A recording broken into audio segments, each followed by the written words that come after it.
Good morning. आज 26 अप्रैल 2024। अभी सुबह के 7 बजे हैं। मैं आपको 1976 में आई फिल्म लैला मजनू का मोहम्मद रफ़ी साहब का गाया हुआ गीत सुनाऊंगा। ये फिल्म एच.एस. रवेल ने बनाई थी और संगीत मदन मोहन दे रहे थे, लेकिन वो उनके गुजर जाने के बाद बाकी का संगीतकार जयदेव ने दिया था। फिल्म में ऋषि कपूर और रंजीता थे लैला मजनू के रोल में। और वही फिल्म मैंने राजकोट में गैलेक्सी सिनेमा में देखी थी।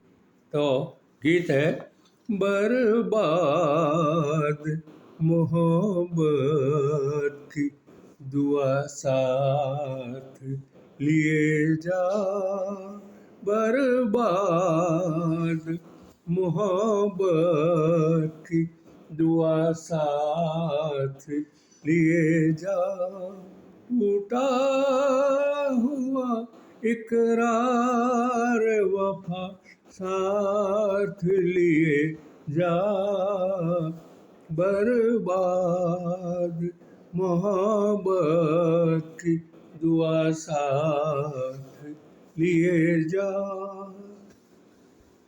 एक दिल था जो पहले ही तुझे सौंप दिया था, एक दिल था जो पहले ही तुझे सौंप दिया था, अब जान भी जान वफा साथ लिए जा, बर्बाद मोहब्बत की दुआ साथ लिए जा।